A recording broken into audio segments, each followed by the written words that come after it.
Well, everybody, January 15th already, 2025. If you're joining us tonight, you've joined us on a great night for pop music. I'm Mark Hershberger, Pop Detective Records. This is Material Issues, episode number 187. 187. And it's also a very special episode, and I'm going to let my good friend, Mr. David Bash of the International Pop Overthrow Festival, tell you just why tonight is a special episode. David, good evening. Good evening, Mark. Well, good afternoon to me. Good afternoon, David. Hopefully I'll have a good evening as well later on. But it's already dark here. Yeah, it's dark and wasn't very windy today, which is what you would like to hear out where you are. But the wind chills were down around 20 degrees. So wow. Chilly, but not windy. It is windy out here. I haven't been very vigilant when it comes to the news. I figured, if we were told to evacuate, we'll get, like last week, it was a false alarm. Remember on the show?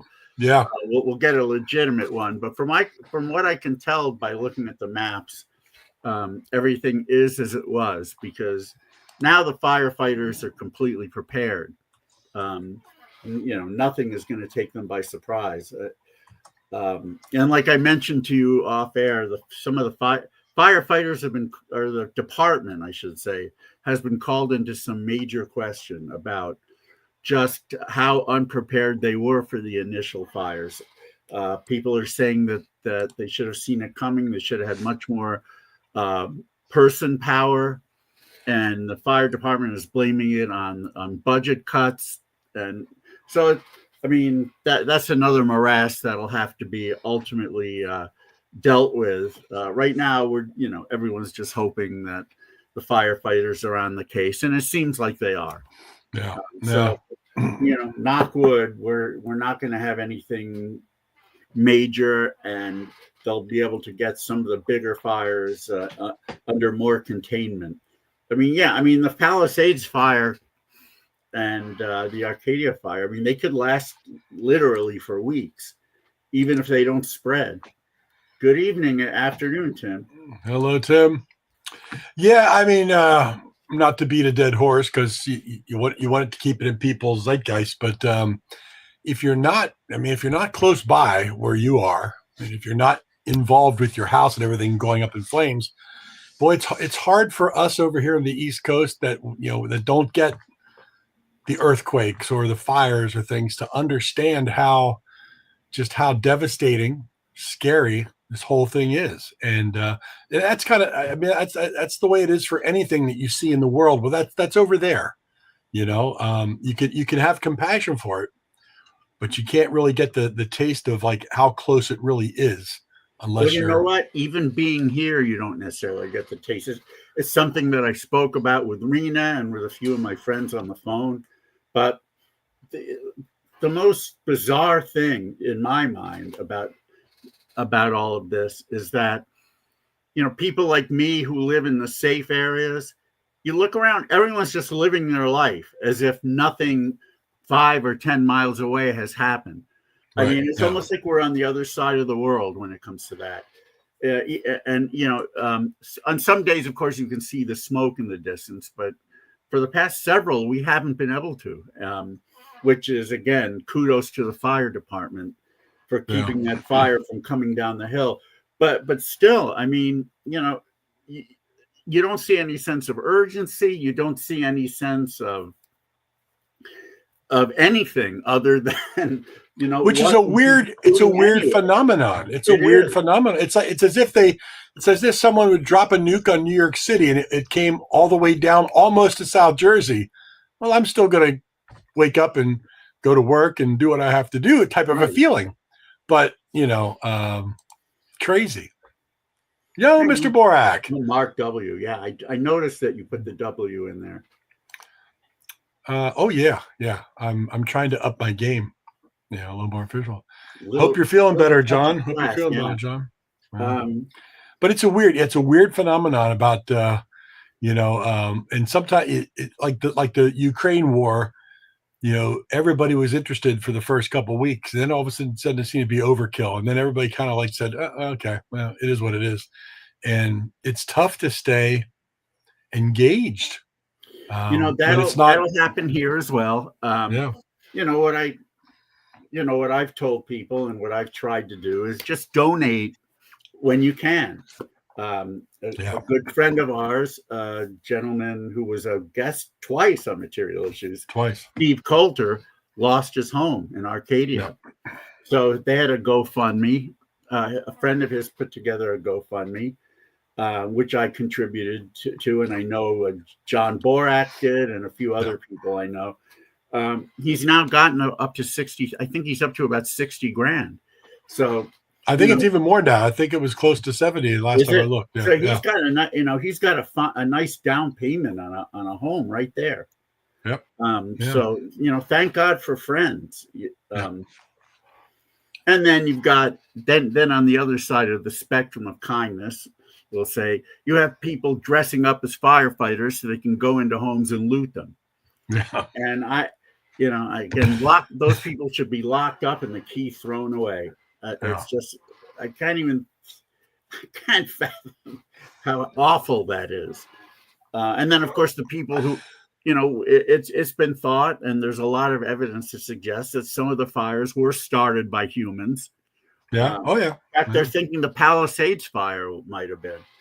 So, somebody sees a forecast, high winds, and it's during these months. Santa Ana winds. Now I can go and start a fire, and look what I've done to the world. Aren't I amazing? Well, no. Well, you're amazingly evil, and I hope you get caught in one of those fires. Maybe burn a limb off or something, because that's what you deserve. It's hard to it's hard to wrap your head around that mindset. For so much. But I Well, hard to. Hopefully things seem to be under control. Again, the firefighters were well aware that the winds were going to kick up, and they were ready. So I think we're going to be okay for the most part. Yeah. So anyway, let's see what else I got. Oh, another watch check here. I think this is a company that you've got a watch from.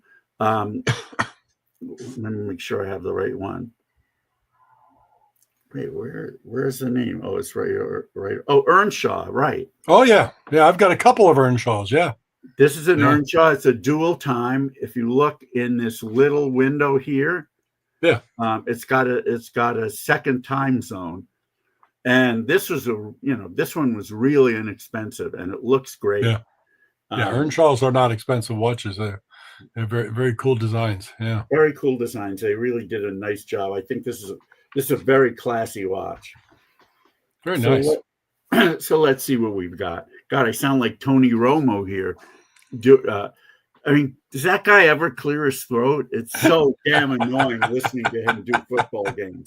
It drives me up the wall. I'm starting to sound like him now. I don't want that. Good stuff. Now we're telling everybody that they're joining us tonight on a fantastic night. If you're looking for fantastic music in the power pop genre that we all love so much, this is the night to be here. Am I correct, David? Well, I might be a little biased, but yes, I would say you're very correct. Yeah. I'm certainly going to have some fun announcing my top 25 albums of 2024 and playing. That's happening tonight. And playing a clip of one song from each of those releases. Cool. Again, I've got to do the disclaimer, and that is that I'm not going to sit here and preen myself up as some sort of god of power pop, and that my opinion should be looked upon as gospel.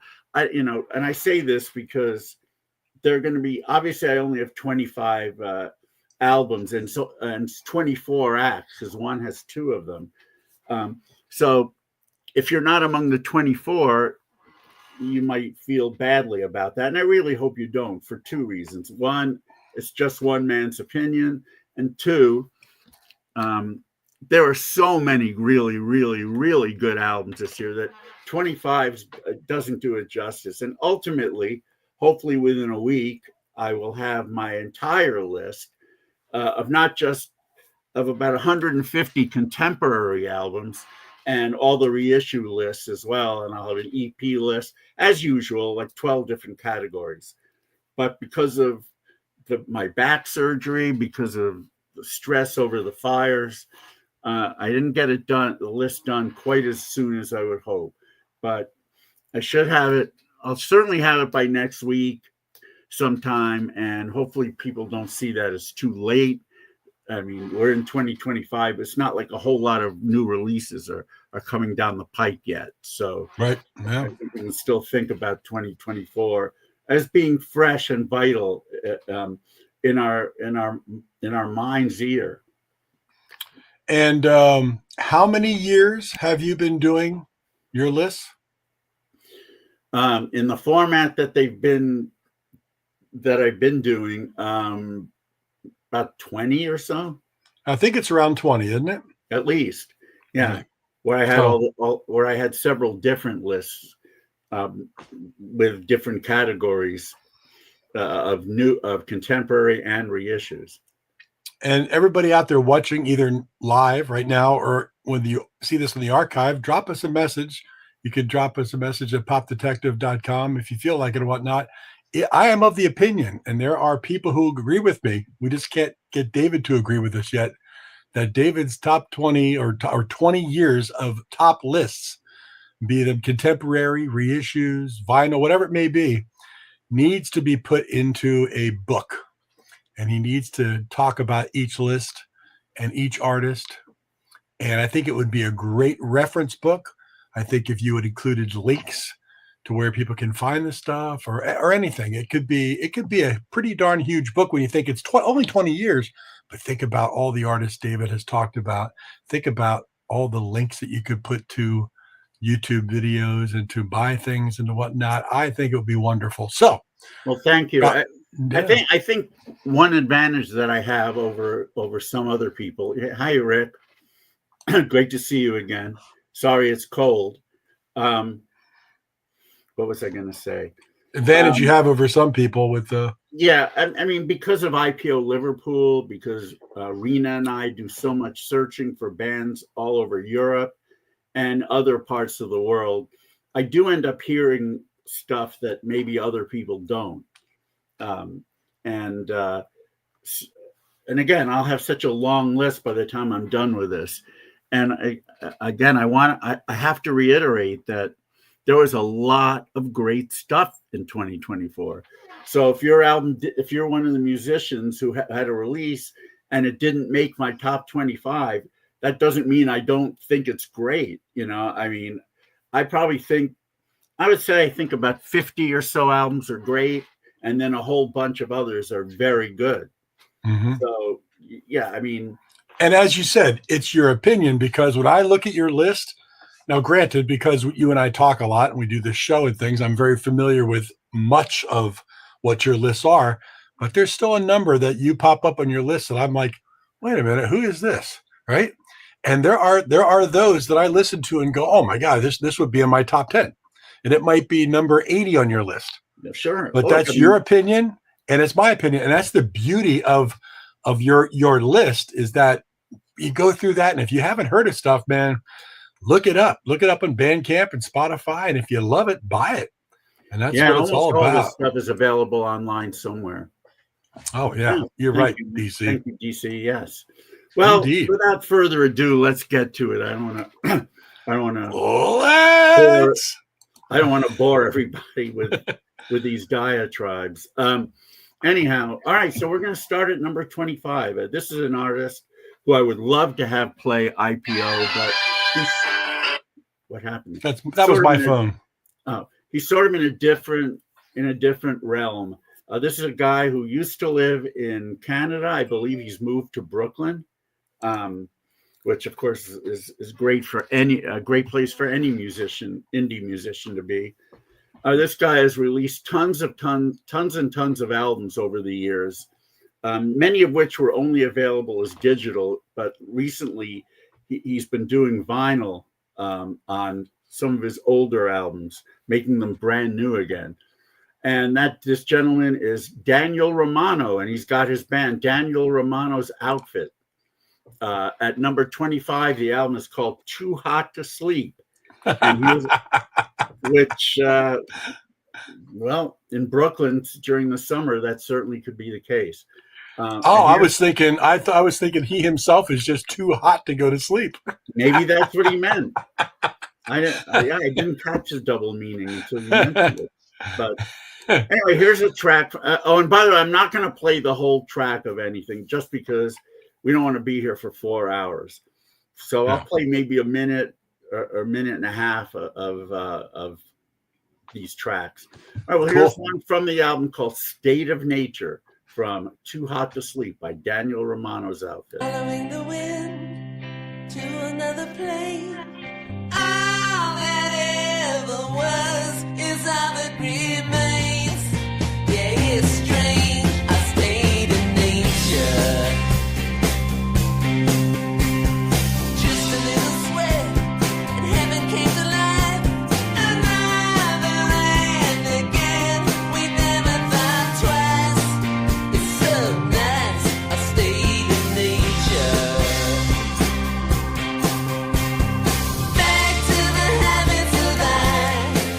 We don't cry, we don't feel anything. We're all solitary and bored. It's us versus everything. Come on, no one can remember. How can we forget? The rulers of the earth were never our friends. To what end? The state of nature. Is it just a pattern? Is it just a game? A word against a word, although they're the same. It's untamed, the state of nature. Yes, so that's State of Nature by Daniel Romano's Outfit from my number 25 album of 1924. It's called Too Hot to Sleep. And Daniel Romano, I mean, he does albums in all kinds of different styles. He's done... Hey, Billy, thank you. We really Thank you, appreciate Billy. that. He's done country albums. He's done grungy albums. He's done power pop albums. He's really good at all of it and all in a very DIY format. So definitely check out Daniel Romano online. He's on Spotify. He's on Bandcamp and all that. So Really good. Sounds that was fantastic. 25. All right. Coming in at number 24 for 24, that is a familiar name to a lot of pop and power pop fans out there, Mr. Ken Sharp. And I've known Ken for many years. He put out an album called 1301 Highland Avenue back in 1995. And I was so enamored with it at the time that I said I liked it more than Sgt. Pepper, which everybody, of course, laughed at. Now, granted, I get it. I don't anymore. It hasn't aged as well as Sgt. Pepper, but it's still a great record. And Ken has put out a lot of good ones. Sure over has. the years. But this is probably my favorite one he's done in a while. And here's a track from it. I didn't even mention the name. Welcome to Toy Town. There it is. There it is. And here's a really cool track from it called Up in the Clouds.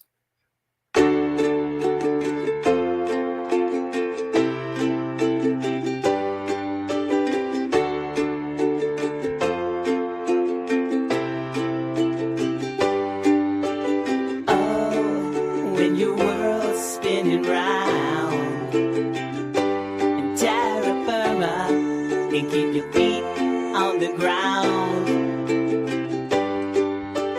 Up in the clouds.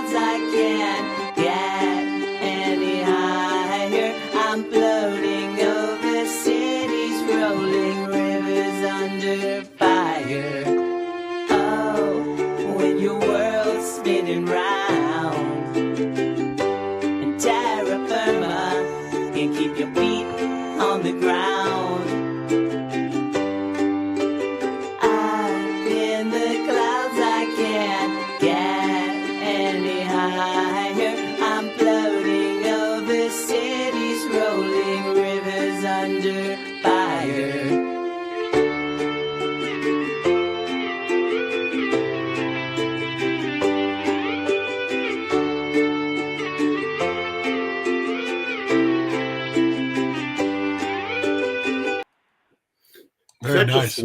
Such a sweet voice he has. Ken Sharp, welcome to Toy Town. Yeah, that song definitely. I mean, yeah, it was very emotive, and yeah, like I said, this is probably my favorite album of his in a very long while. And there are lots of tracks on it. The tracks are usually, most of them are between 2 and 3 minutes. Yeah, and he's got some up tempo ones, and he's got some lilting ones like the one I just played, Up in the Clouds. All right, so at number 24, Ken Sharp, and Welcome to Toy Town. There it is. Ken Sharp, welcome to Toy Town, number 24. Yeah. Excellent. And of course, what we say, we're putting this up here, top 25. If you like what you hear, get out to Bandcamp, or go online and I know that helps on Bandcamp for sure. And support these artists. If you want to download it, pay for the digital files, or get vinyl or CD, whatever it's available on, please do it. These artists are really working hard to live their dream, and we're digging it. Yeah, we're digging it. Yeah, I mean, yeah, we got to do what we can. Coming up at number 23, a band that named themselves after, I would have to say, after the title of a Star Trek episode, the Galileo 7 from the UK. And here, this is their album. Again, they've released many albums over the years. They're all excellent. A little mod, a little power pop, sometimes kind of soulful. This album is You, Me, and Reality. And the track we're going to play is the title track. Here we go.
All right.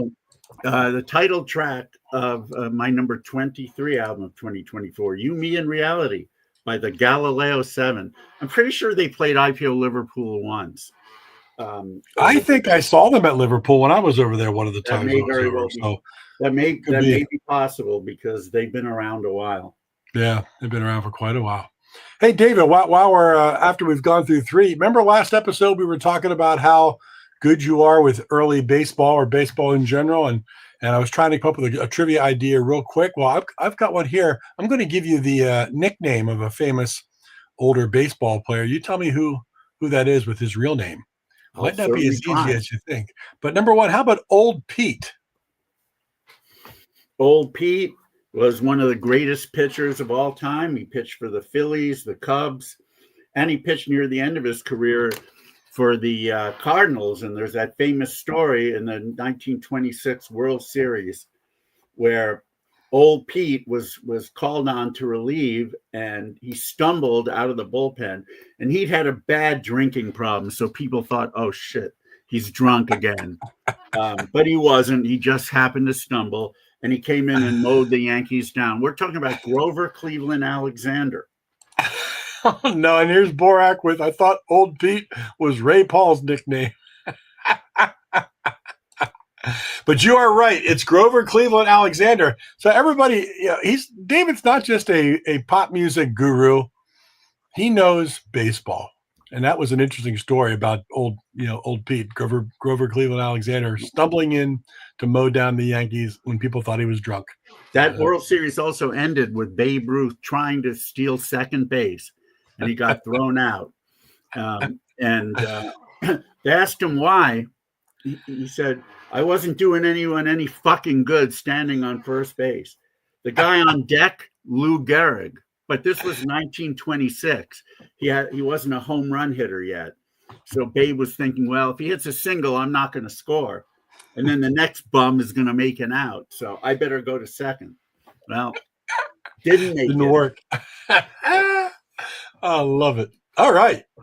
All right. So here we go. Where are we? At number 22, I believe. We're at number 22. It's a duo. They probably have a backing band behind them when they play. They've been getting a lot of buzz lately, and for good reason. They're from, I think they're from Brighton. They're certainly from down south in the UK, if I'm wrong about Brighton. They're called the Heavy Heavy, and this album is called One of a Kind, and indeed it is. I don't remember if they're a married couple or boyfriend and girlfriend or just some musical partners, but they definitely make some sweet sounds. And here's one of them from the album One of a Kind. It's called Happiness. Happiness, I've been looking for you lately. Loneliness, I was passing by today. Been laying my heavy head down for too long. Storminess, I've been waiting for the ending. I'm on the main line, walking straight into the fire. Like a dagger into the sun, I'm two from one. I was living like the thunder and pounding rain. I gotta get back on my feet again. I was living like the thunder and pounding rain. I'll never ever be the same. I'll tell you Wow. one thing that strikes me about that song. It sounds like it could have been a hit in 1970. Yeah. Yeah. It's definitely got that feel. It's got that sort of homespun American feel to it, even though this group is not from the US. And yeah, I really love it. I love the whole album. I know it's also available on Bandcamp, etc. Album's called One of a Kind, and the group is called Really good. Heavy Heavy, coming in at number 22 for Nice. me in 2024. Look at that. Look at that. We've covered 25, 24, 23, and 22 of David's top 25 albums of 2024. More to come. I think we talked about, oh yeah, you're right. Yeah, Cal Sills-ish. I see where I get that. Yeah, I get that. And I think once we get to the top 10, we might be playing full tracks of some of the top 10 artists. But for now, we're just playing little clips to give you a taste of 25 through 11. Yeah, we'll see how long this takes. Maybe I'll just make it top 5 full tracks. I don't know, but We'll see. we'll we're definitely having do a at good least a time. minute of everybody. The next band, and their album is probably on several Power Pop fans' lists. They've been good friends of mine for many years. John Borak was the one who discovered them when he picked up their album at a, I think this store is gone now, Pepperland. If John's still listening, he'll let me know. I think it's gone. It was in Orange County. He bought it. He contacted the main guy of the group, Michael Simmons, and a friendship and a musical relationship was formed with him and with me and with them. And I love this band, Sparkle Jets UK. And this is an album called, that makes sense. It's long gone. Sparkle Jets UK, the album is called Box of Letters. And Yeah, really good. it was inspired by, in fact, a box of letters that Jamie Knight, bass player, wrote, I believe. Maybe John Borak knows the story. But these are songs. Some of them are newly recorded. Some of them are songs that ended up on compilations over the years. But as most of their albums are, it's way up there on my list. And let's find the track now. Here it is. This one was on an IPO CD several years ago. It's called Princess Needy, and they still play it. So here, let's see what you think.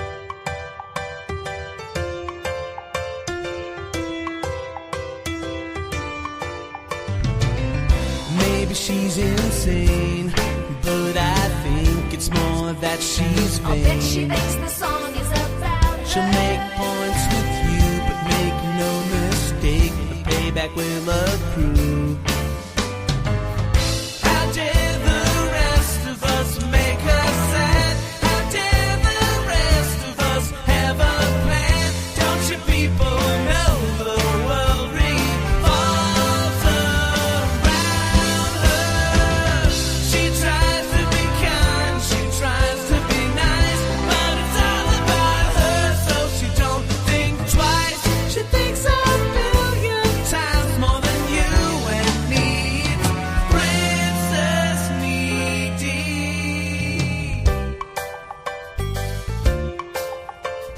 Right, letters Jamie wrote to Susan. Yeah. She thinks she's pretty wise, wonders why we don't sympathize. Grass is always greener. She hopes that someone cares, but she's just dancing in our crosshairs. All right. Definitely one of my favorite tracks of Sparkle Jets. One of the many great ones on my number 21 album of 2024. Fantastic album. Yeah. Fantastic album. Number 20, number 21.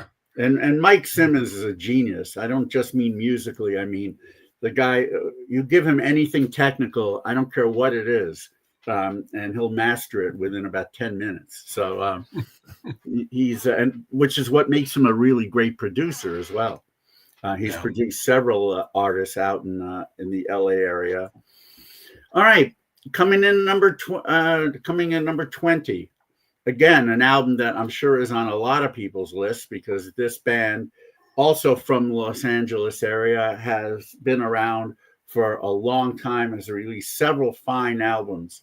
They were on a bit of a hiatus, but they came back strong. And it's an album that kind of like the Beatles album, the White Album, which is really just called the Beatles, but because of the cover, that name was sort of adopted by everybody, I guess. This is Red Kross's album, self-titled, but no, it's been called the Red Album, REDD, of course. And people are loving this, as they should. It's really a cool album. A lot of their patented power pop sound, as well as some really nice ballads. It's a great mix and a lot of tracks. And here's one of them called The Main Attraction. Ever expanding universe, is this transmission coming through? Please help me make best use of my ordinary place in here. The main attraction, so much I could never know. And make all my actions from below and Michael. above be motivated by love.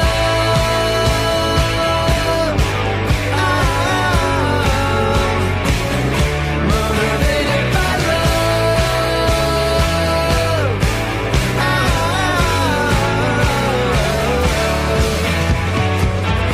No more distractions.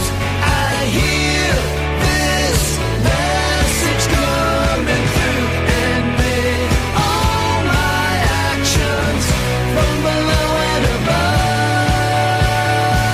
be motivated by love. Yeah, great choice. I love that track. Yeah, I should point out that I'm not necessarily playing my favorite songs on these albums. Some of them are, some of them aren't. Just kind of what I felt like.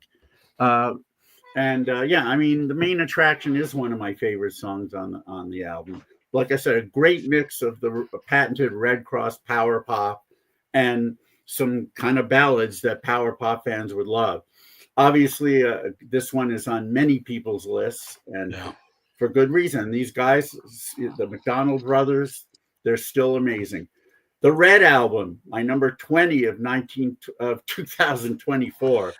Ow, we got numbers going on left and right. Yeah. Woo. And speaking of numbers, do you know what baseball player carried the name Little Louie? Well, it could be more. There could be a few people, but I have a feeling you're thinking of the Hall of Fame shortstop, Louis Aparicio. You got it. Little Louis Aparicio, 1956 to 73, Hall of Fame shortstop. Not David, a lot. No real anecdotes here. I mean, he was one of the few people in the 50s who were stealing a lot of bases. The 50s was definitely a home run happy decade. It's kind of a walk happy. It's not all that different from now, but on a smaller scale. The guys were trying to get on base, and the next batter was going to try and drive him in with a home run. Yep.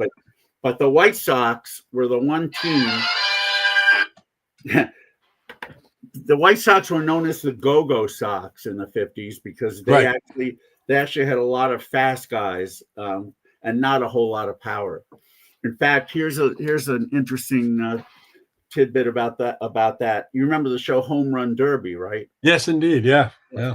There's only one team that didn't have a player represent them on Home Run Derby, and that was the White Sox. It had to be the White Sox. Yeah.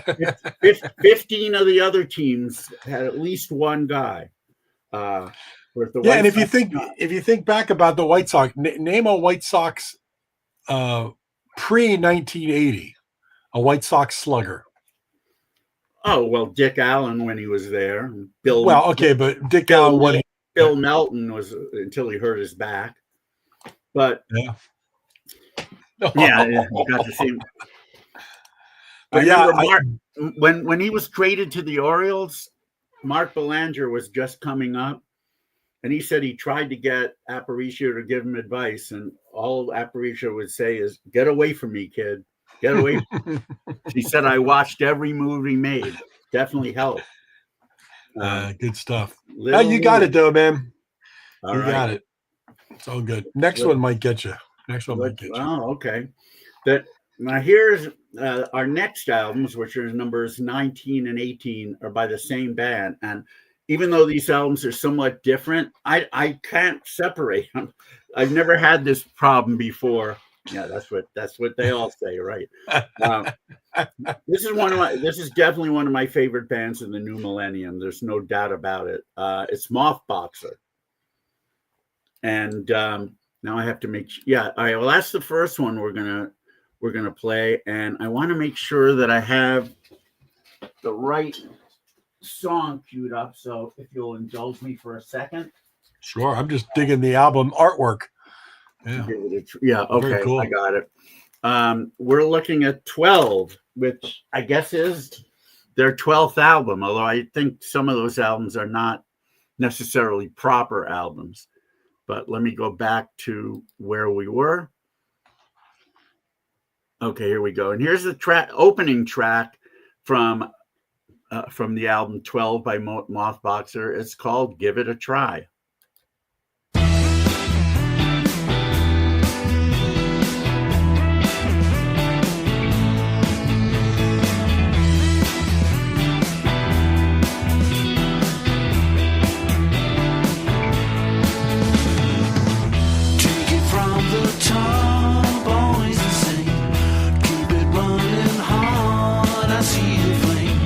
If I can't be here, then I'll let you know. Don't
Nice. And there you have it from their album 12, my 19th favorite album of 2024. It's Mothboxer. Wow. Dave Odie is the main man. He does these albums with a little help from his friends. And, every album of theirs seems to make my top 25. And some of the earlier, in fact, they had my favorite albums of 2010 and 2013. Wow. Wow. And ever since then, they've had top 10s, top 20s. It's just amazing stuff. So check that one out. Coming up next at number 18 is the album that Dave Odie, aka Mothboxer, released earlier in the year. And it's called Timelines. And it's a bit more of a rockin' album than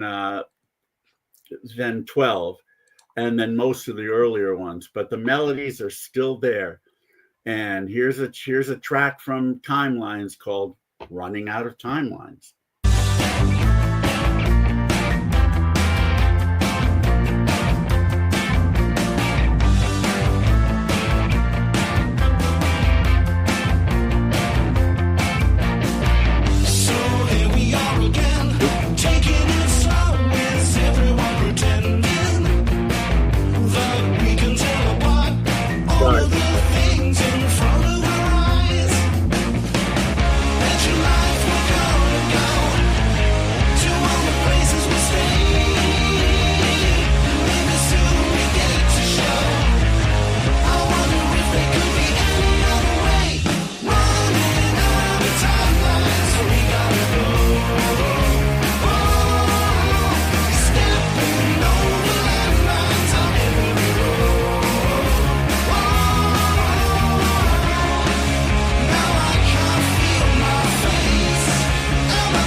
There you go.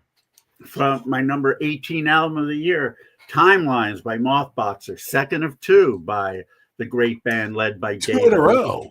Out of somewhere around the London area, I believe is where they're from. In 2013, I think it was, or maybe it's 2014, they played both IPO Liverpool and London. And he had a full band and the stuff sounded amazing. So yeah, if you like Mothboxer and you missed their albums, there's 2 you can get this year on Bandcamp. Blah blah blah blah blah. Okay, good stuff. Coming up next, thank you. Coming up next at number 17, I believe, is a guy who's been around. Well, I'm pretty certain he's been around longer than anyone else on our list. And he was on a major label back in the mid-'70s. He had an album called Kid in a Big World.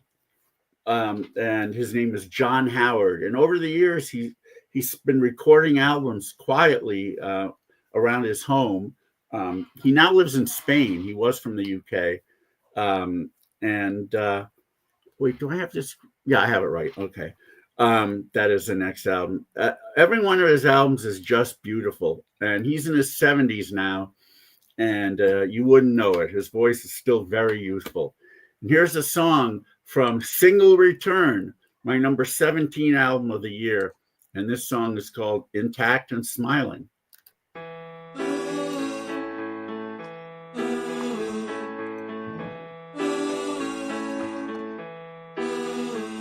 I ran around in circles like a hamster on a wheel, enchanted by your magic, the ground beneath your heel.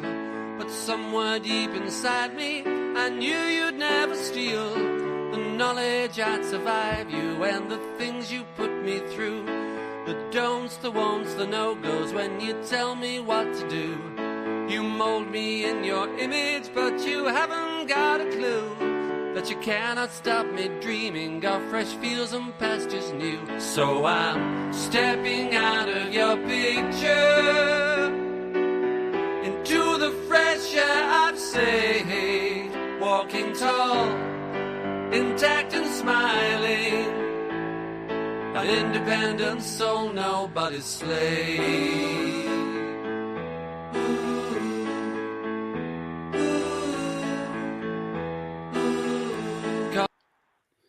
from John Howard's, I don't know, 100th album. No, not quite that many. But he's got tons of them, and you can go to his website, and they're all for sale, I believe. I don't think anything's out of print. So definitely, if you like what you heard, just check out his music. And if you can find A Kid in a Big World, I think that's what it's called, the one from the mid 70s.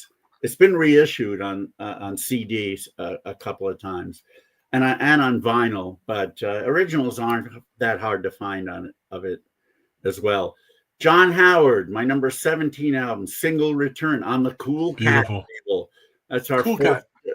It's our first of a few from Cool Cat that we'll have in the top 25. And this album is called Single Return. Check it out. Nice. We're going to head over to the Netherlands for this next band. One of my favorite of the years. One of my favorites. Yeah. Yeah. The name of the band is Moon, but it's got an extra O in it. So M3 O's N. And the album is called 3 because, well, it happens to be their third album. 3 is it's 3 lines you can see on the upper right hand corner, and very 60s, 70s rock inspired, but with excellent melodies. These guys just keep doing great jobs on their albums. This one is my favorite. Coming in at number 16, Moon 3, and here's a track from it called I Will Get to You.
There you have, I believe that's the first song on the album. I Will Get to You is the name of the track. The album is called 3 by the great band from the Netherlands called Moon with one extra O. Definitely great rock album, but with awesome harmonies and pop melodies throughout.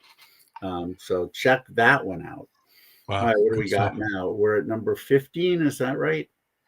Number 15. I don't have the number, actually. Yeah, hold on. Yeah, number 15. Yep. Number 15, I got to thank my wonderful wife, Rena, for finding this band online last year. We ended up inviting them to IPO Liverpool, and they came and played and did a great job. A trio of young men from Vienna. That's right. The name of the band is Crelm, not Cream, Crelm. And the album's called Hesitant Mind. And love the artwork. Very Monty Python artwork. Yeah, and they probably, as young as they are, they probably still know exactly what inspired this. Anyway, here's a track from it. It's a great track called Always.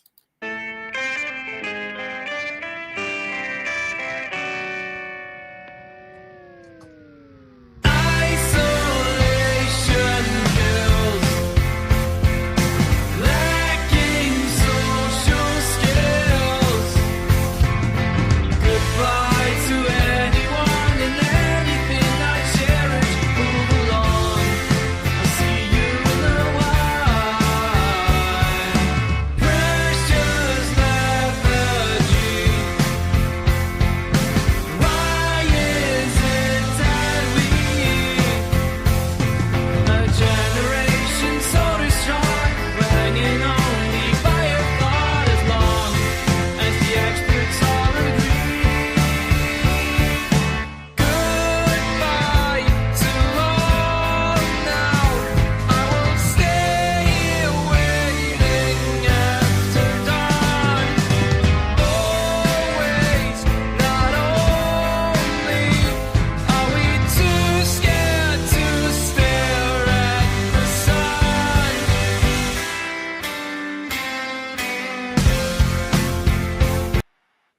That's Yes. really good.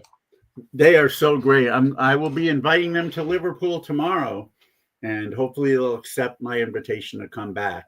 The name of the album is Hesitant Mind, coming in at number 16, right? Yeah. No, Right. 15. 15, that's correct. Number 15, yeah. Number 15 for 2024. The album is called Hesitant Mind. Again, Bandcamp. I'm pretty sure you can find it there. In fact, that might be where I got it. I don't even remember, but I love that band so much. Yeah, really, really good. Yeah. Coming up next is a band for whom I was late to the table. I remember when we started IPO in New York in 2001, this writer for, I can't remember which paper it was. His name's J.R. Taylor, and he was quite the asshole and seemed to revel in that. I thought it was, and he interviewed me, and I thought it was going to be a friendly interview, but all of a sudden it turned to like, it's a sausage fest. I mean, guys who go to IPO can't get laid. I mean, stupid shit like that. But one of the bands he brought up, he said, "Did you invite Nada Surf?" And at that point, I didn't even know who they were. So I said, "I'm sorry, I don't know. I guess maybe I should have. I'm not sure." Well, I didn't. And but over the years, I've really grown to like this band a lot, and I think they're getting better and better. Matthew Cause and Company, and their album from 2024 is called Moon Mirror, and here's a track from it called "In Front of Me Now."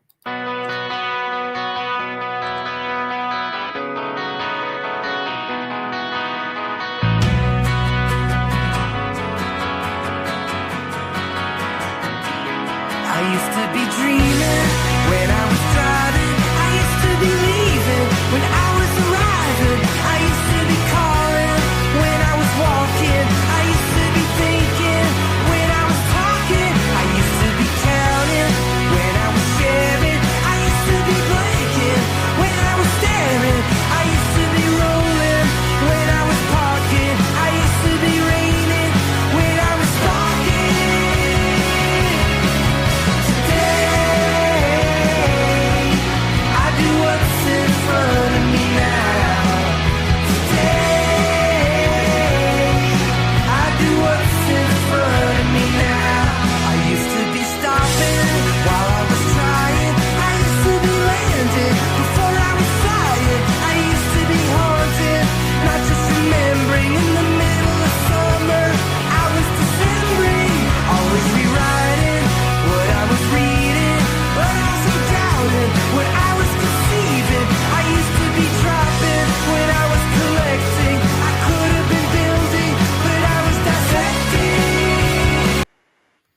Yep, modern power pop doesn't get much better than that. And like I said, I actually think this band is getting better and better with time.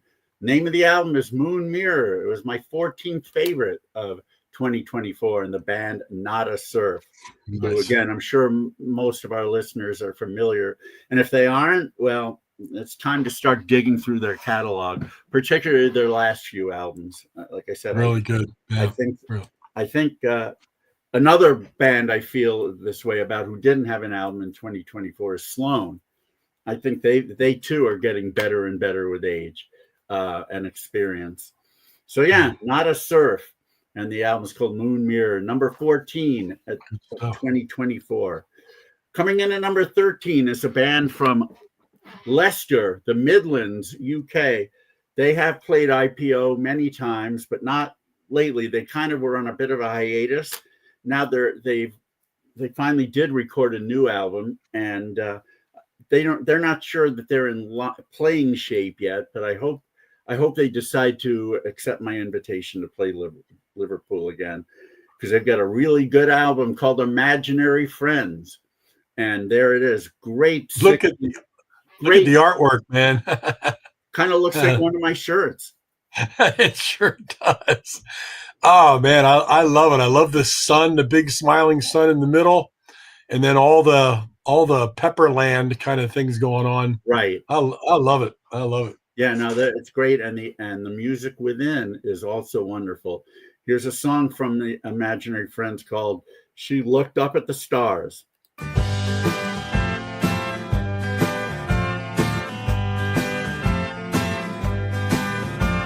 She looks up at the stars from the bonnet of a car alone. We used to share the car around and driving real far from home. We used to watch the stars back then. Can we start again? She's looking at the stars again. Shall we start again?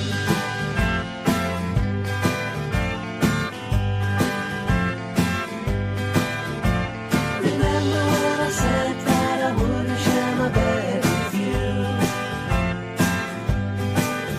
Well, I take back what I said. Come inside and I'll make us a crew. I'd really like to start again. Can we start again? We'll be so happy and I promise when we start again.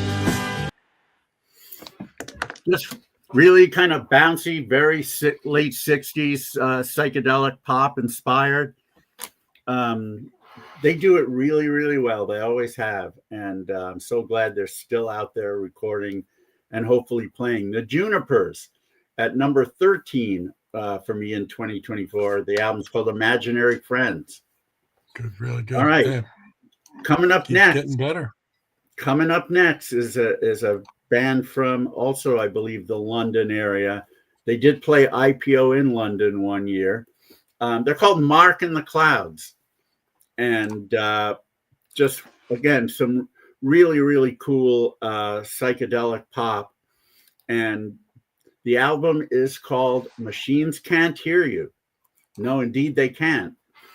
But you can hear them on a track cheekily called Graves for You and Me. Here we go.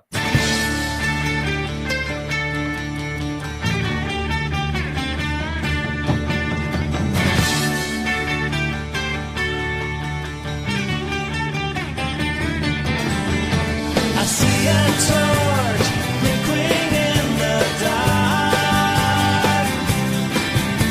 They look for bodies near the railway line. I hear the train approaching from afar. They're digging graves for you and me tonight.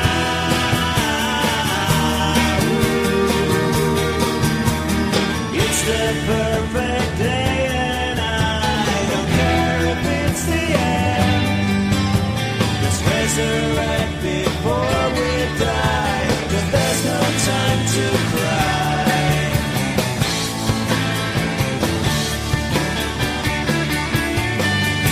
I see the boats shining lights at night.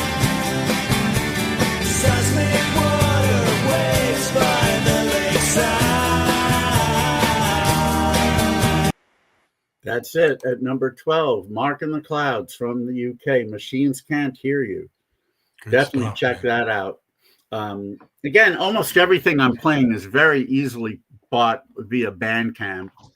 And if not there, then other places, maybe Cool Cat Music Yeah, is carrying most of these titles. So, and again, you know, you guys are all savvy enough to find an album if you want. So check out Exactly. Bandcamp, check out Cool Cat. Just try it all. You'll and find the them. cool thing about them being Cool Cat with all K's, first of all, for a good friend Ray G and Kenny from 15 minutes south of me right here. But the great thing about Material Issues is that all these shows are archived on YouTube, materialissues.com. So if you're listening along here and you're like, oh my gosh, I forget what was number 12. I really like that band. Well, go back and watch it in the archives. Tell your friends that these shows are all available. Episode number 187, materialissues.com. And David, Yes. do you know the real name of the nickname for Cool Papa? Oh, what is his real name? I know who the player is, but Sure you do. You know the last name. yes, trying to remember. Thought maybe I'd get you to step up a little bit on this one. All right, no.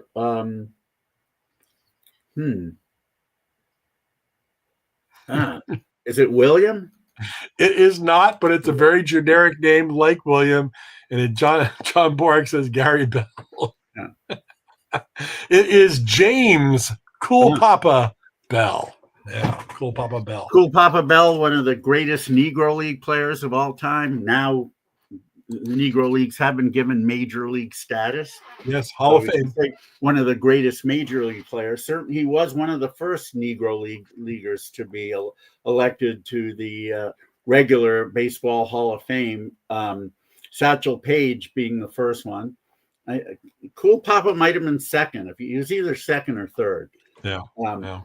Great hitter for average. Very, very fast.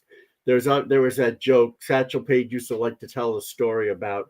He'd say, "Cool Papa Bell was so fast he could turn off the light in his bedroom and be in bed before the light went out." Before it went dark, yeah. Before it went dark. What Satchel didn't say is that the light switch had a bit of a short in it, so there was a delay in the light turning off. But he certainly was fast and was an amazing player, and very glad he's in the Hall of Fame. So yeah, I knew that one would kind of get you, but in that vein, I'm going to ask you one more all because right. this is the same kind of vein. Whose nickname was Dizzy? Well, there's lots of them. Okay, the most famous Hall of Famer. You mean Name. Jerome Hannadine? Yes. Yeah. Very good. Yes, that one's a little bit easy. I thought that might trip you up a little bit. You know, No, didn't Jerome trip me Hanna. Obviously, yes, you're right. The most famous Dizzy Trout, another great pit, and not Mike Trout's grandfather either. No relation. He was Dizzy Here we Trout, go. another really good pitcher, but not quite as good as Dizzy Dean. Dizzy Dean was kind of like the Sandy Koufax of his day in that he had like 4 or 5 great years in a row. But the rest of his career was nothing particularly special. Dizzy probably would have had a few more great years if he didn't have his toe broken. I think he was on the Cubs in 1938 All-Star game, I believe. I don't remember who hit it. Somebody hit a line drive right back at him. It struck him in the foot and broke his toe, and his career kind of went after that. But certainly one of the most famous people to play Major League Baseball and a Hall of Famer. Hall of Famer, yeah. Yeah, I mean, in the true sense of the word Hall of Fame, he was a very famous ball player. Right. Jerome And speaking of fame, we're edging closer and closer to the top 10. We're at number 11 right now. Yes, we are. And this is a band. Who do I have to thank for this? It might have been Jeff Shelton, might have been Dennis Pylon. It was one of the guys who posts the pop albums that they really love. And this is a band from Indianapolis. They're called Wishy. And their album is called 777. And it's definitely, you will feel like you got 3 sevens if you buy this album.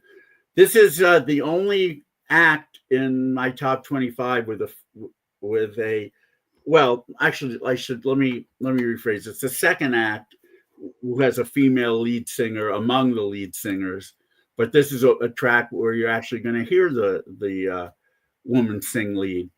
The name of the album is 777, and the track is called Persuasion.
Yeah, I mean, Yeah.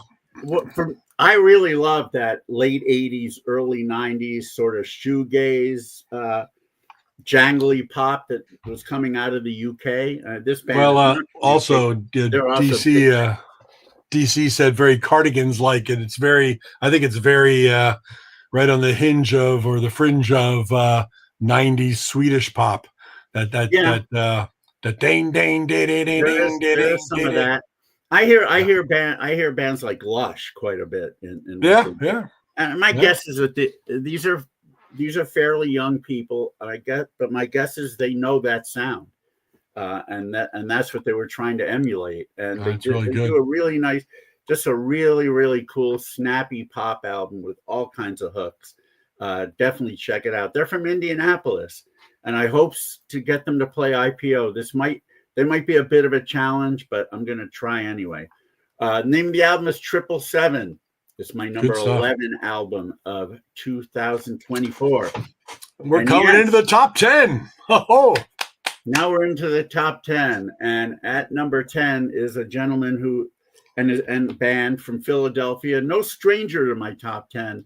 I believe they finished number 1 a couple of years ago with a different album, obviously. It's Dave Cope and the Sass, and this is their latest album, Hidden from the World, and it's on Cool Cat. In fact, I will say there are 5 of the 10 albums in my top 10 were released on Cool Cat. Wow, which is testament. Great stuff, Ray. Ray's really great taste, and so this album's called Hidden from the World, and the track I'm going to play, let me make sure I can find it first. There it is. It's the title track, Hidden from the World.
Excellent power pop all the way through.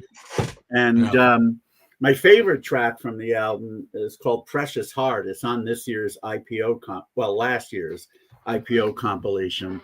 But I wanted to play something different. I think I played Precious Heart when I first introduced this album on Material Issues. Anyway, on Cool Cat, the album's called Hidden from the World, and it's by Dave Cope and the Sass at number 10 on my list of favorite albums of 2024. Nice. Coming up at number 9, we're back to the UK. Again, because of IPO Liverpool, we end up finding so many UK bands that we otherwise would not. The name of this band is Portable Radio, and their album is called Counting to 3.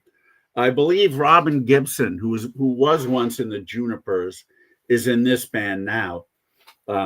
So again, another band I would love to have play IPO Liverpool. Maybe it'll happen. Who knows? Anyway, here's a track from the album, Counting to 3. It's called I Feel Like a Dog. You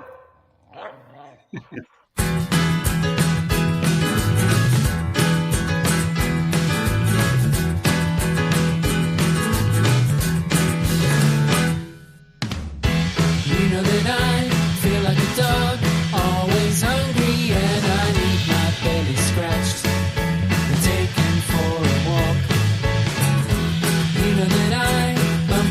song. Start to yell when someone knocks upon the door. And slump upon the floor. I hate to cry. Don't smell so good.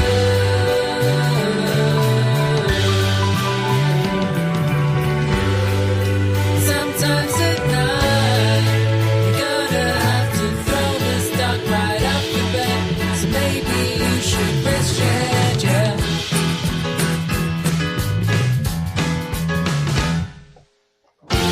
You know that I feel like a dog when I scratch my head while sitting next to you, looking so confused. Remember you said I cut my head every single time I hear the slightest noise from the kitchen I voice. All right. Nice. Track from the great album by Portable Radio from the UK. Counting to Three is the name of the album. This is the first of two in my top 10 that is only available on vinyl, as far as I know. It's possible they may have issued a CD after the fact, but initially, at the very least, it was released only on vinyl, and I was happy to be able to get a copy. So, yes, Portable Radio at number 9 with Nice. Counting to Three. Pardon me. Coming up next, we're back in the U.S. I first met this gentleman when he was a student at Berklee School of Music in Boston. He played IPO Boston at the time, then moved out to L.A. and played a bunch of IPOs out here. But now he's moved back to the East Coast. I'm trying to remember. I think he's in New Hampshire now. His name's Justin Levenson, and the name of the album is Columnar Circle. And this one, some people might have had this one on their 2023 list because it was first available as a download that year. But my rule is I don't count downloads. I will not rank them. I'll listen to them. Very happy to do that. But I only will rank an album if there's physical product. And finally, in 2024, he decided to release the album on vinyl, and I believe, no, it's vinyl and CD, of course. Anyway, here is the what track do I have here? I gotta find. Okay, the third track on the album, Columnar Circle, is called "It Led Me to You." Here we go.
That was It Led Me to You from my number 8 album of 2024, Columnar Circle by Justin Levenson. Great job, young man. Just keeps getting better and better. I Cool. love it. Man, Coming dude, up that next. number 8. Yeah. Yeah, coming up next at number 7 is a band from Utrecht, the Netherlands. So we're back in the Netherlands. This band has played IPO Liverpool several times. Hopefully they'll play again this year because I love them. They're called the Morines, and the album is called Everyone Smiles. And like Portable Radio, it's vinyl only. Again, as far as I know. I mean, it's possible that recently they did release a CD, but I'm pretty sure it's still vinyl only. Here's a track that ended up on this year's IPO compilation. It's called Stand Up from Everywhere Smiles. Everyone.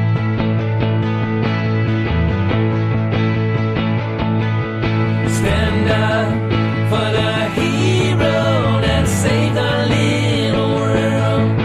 Oh, even your mother was once a little girl. When it all feels right, there's always something going on.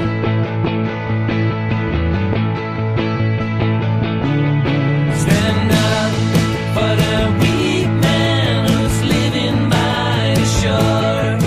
We all should care for the homeless and the poor. When it all feels right, there's always something going on.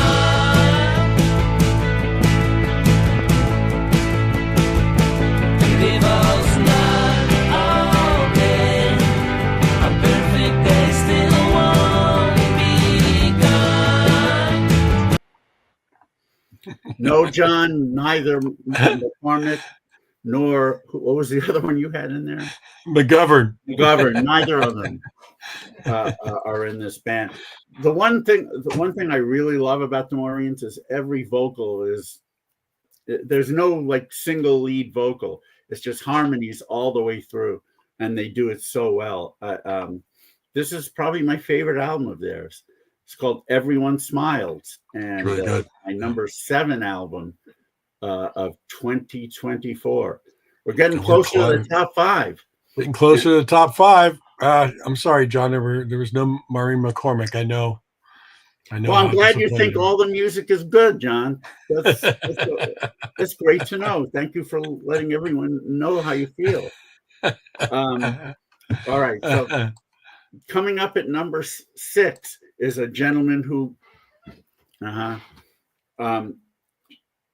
Sureness O'Hara, Maureen O'Hara, fine actress. Coming up at number 6 is a gentleman, young man who we had as a guest on Material Issues. In fact, Yeah, indeed. Yeah, Um, great show. If you haven't seen it, go was on a the great show. archives. He was a really good guest, and for somebody so young, he really does have his finger on the pulse of classic power pop, and he does it well himself. Yeah. He's from Melbourne. His name is Wesley Fuller, and the album, appropriately enough, is titled All Fuller, No Filler. And here's a song that is definitely not filler. It's called Back to Square One.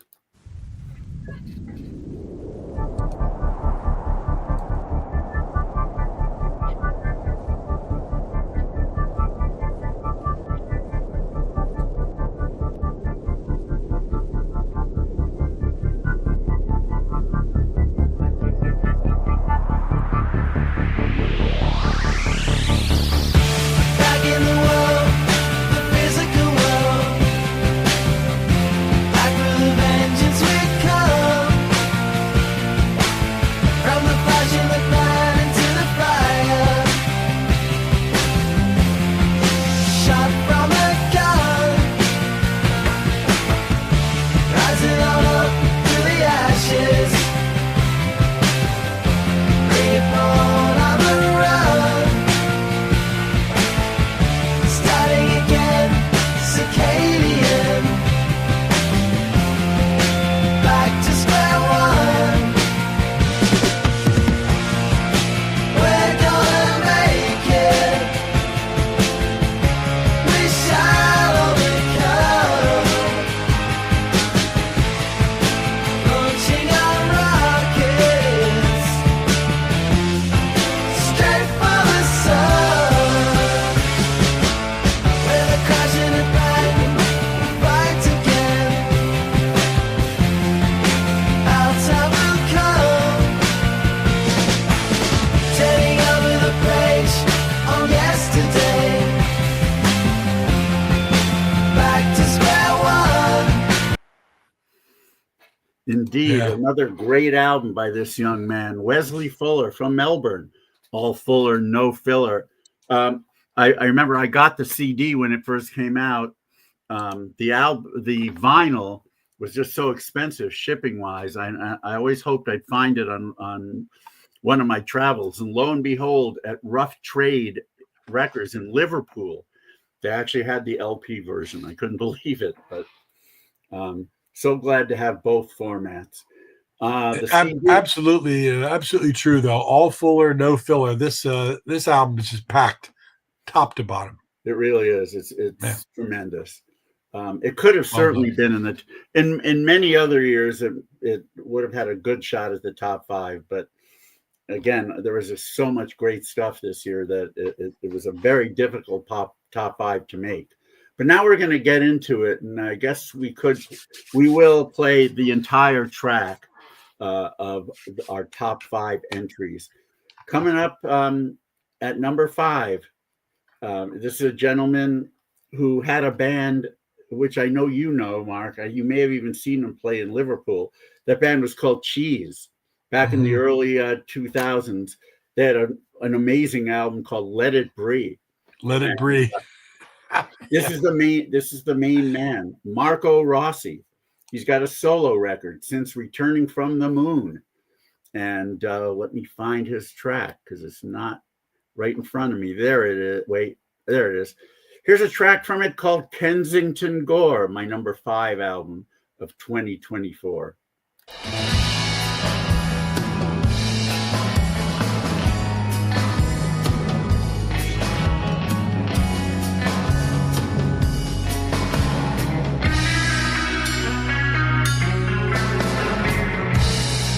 My name is Madeline. I was meant to let you in. I was made to believe and make believe I fear.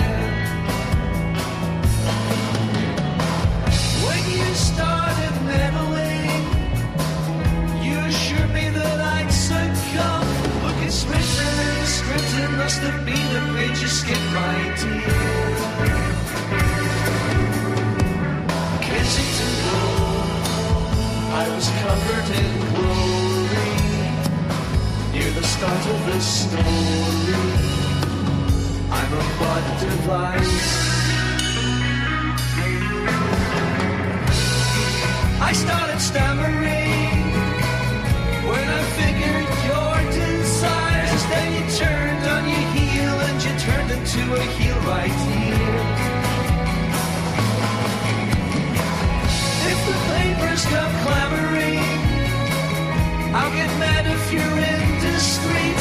You'll be back out on the street, so I'd advise you to be sweet, my dear. Kensington Door, there's a darkness above me, and the heroes turn ugly. Can't you just be nice?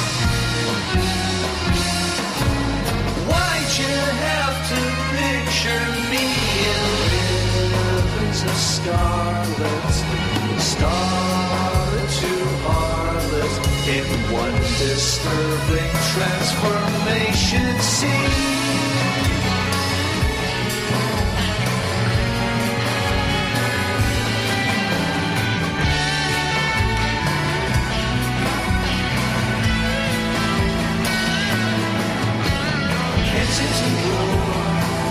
I was packed at the party. My expression was hearty, but my heart was ice.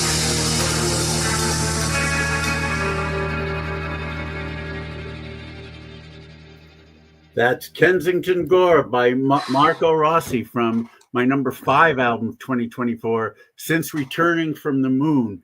Mark, who do you think he sounds? To me, he sounds almost exactly like an artist that both of us really like, who still puts out albums, but we like him from mostly the 80s into the early 90s. Who are you talking about? I'd love to get on the show. Martin Newell. Oh, well, Martin Newell, because I was going to say this is very skylarking XTC to me. And, of course, there's an XTC tie-in to Martin Newell. And, we've been trying to get I've been trying to get him for quite some time. He's just not an interview kind of guy, Yeah. video wise. He A just, lot of but we're people trying. on. We keep poking. Not a But big yeah, deal. I mean, good call. It's very Martin Newell, very XTC Skylarking era. I love it. I Yeah, love great, it. great stuff. Since And there he are people who came have not heard of him before. So there you go. They checked in Yeah. and said that's a great thing Look, for about your sure an list. XTC vibe, but yeah, so did Martin Newell. Yeah, very Martin Newell, The yeah. reason I chose Martin Newell rather than XTC is it has more of a solo artist feel to me, Yeah. anyway. Yeah. Um, It's very coming good, man. Coming in at number 4, we're going to stay in the UK with a band who has played IPO Liverpool almost every year. They missed last year. Hopefully they won't miss this year. Good friends of ours on the Cool Cat label, Emperor Penguin, and their great album, Gentlemen Thieves. Oh, do I love this record. And they keep getting better and better as well. They just keep, I think their last album made it into my top 10 as well. But this one's the highest rank they've ever had at number 4. Gentlemen Thieves, here's a track from it called I Wouldn't Put It Like That.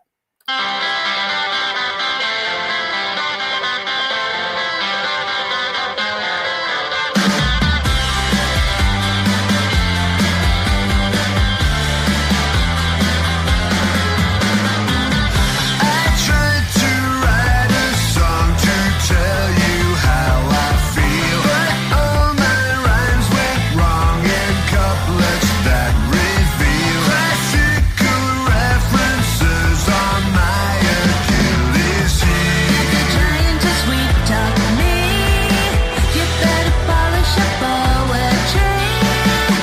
If you send me with platitudes, my attitude will be combative. Candy gobbled and gomers, plastic formats to formers. I'm only a sip and you're an aristocrat. You put the poetry in me, now you just wanna be me. You can call me a hack, I wouldn't put it like that.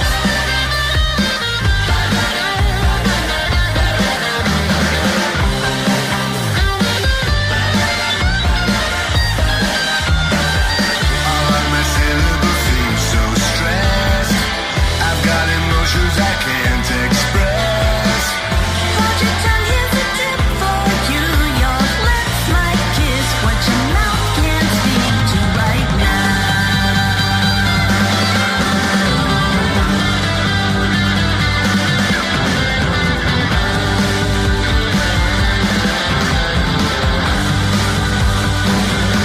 Though I come across as pedantic, I'm a hopeful romantic, like a popular song.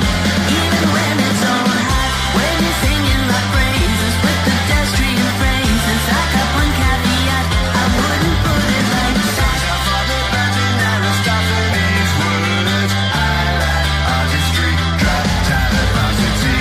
You don't have to speak Spanish, mention Greek. I know what you mean. I can tell you to me.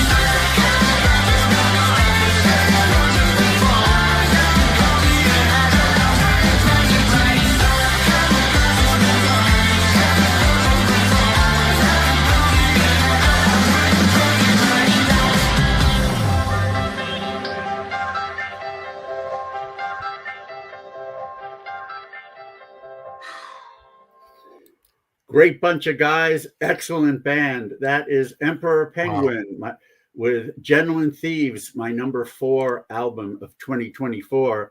And Nigel's here. Wow. Well, I didn't honor you with it, Nigel. You deserved it. You guys did a great album, and I believe that female voice is none other than our good friend Lisa Michaels. Is it? I think so. Nigel, let me know if that's Lisa, because I know she's helped you out with vocals on at least one other album. And of course, Lisa listens every week, and she picks the one week where she doesn't listen. It sure is, yeah. I know that voice anywhere. I know. I've heard Lisa's voice on record for 34 years now. Lisa Michaels, man.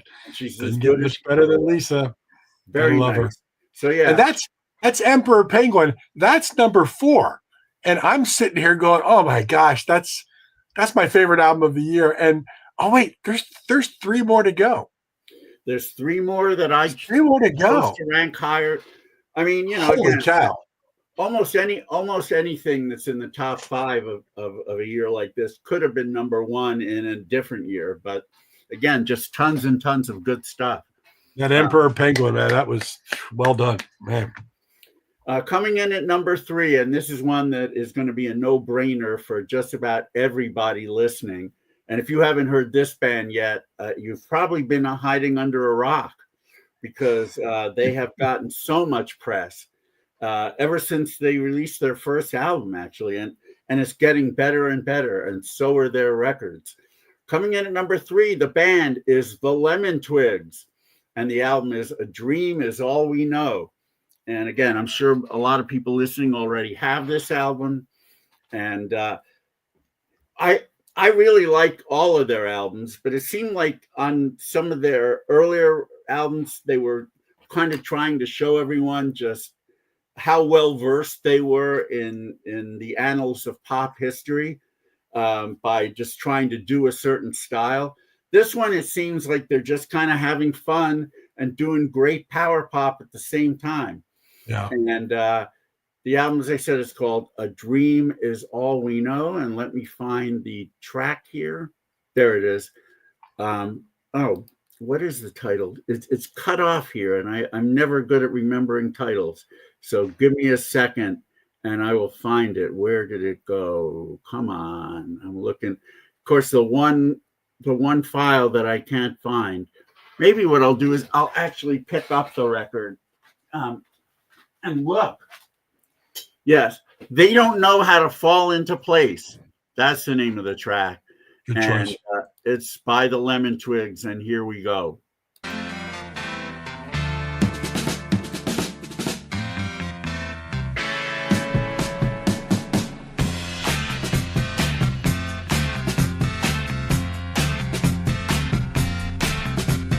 Why do my dreams, they always wake me up? I can't get a night of sleep that isn't purple, yellow, green. Every day is like a memory of someone I knew 1,000 years ago I've never heard or seen. So how can I play this game? Both memories cannot be the same. If I lose or win, I don't know how to fall in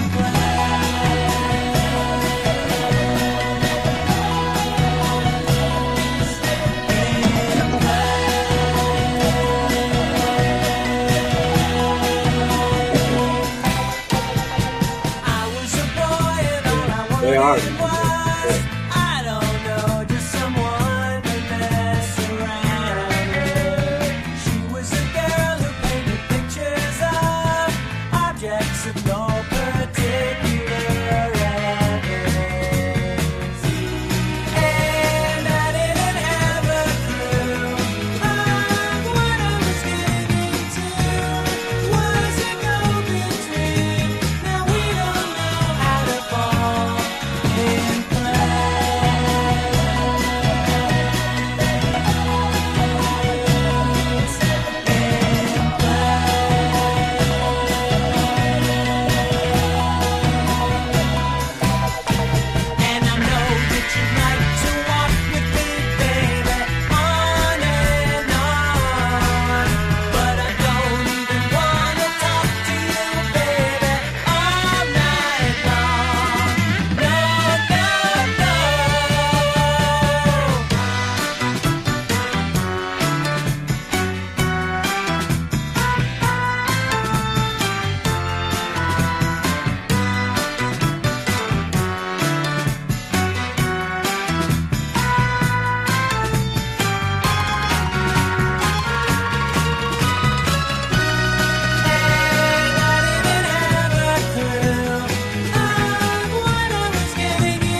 That's the Lemon Twigs, and they don't know how to fall into place from my third favorite album of 2024. A Dream Is All We Know.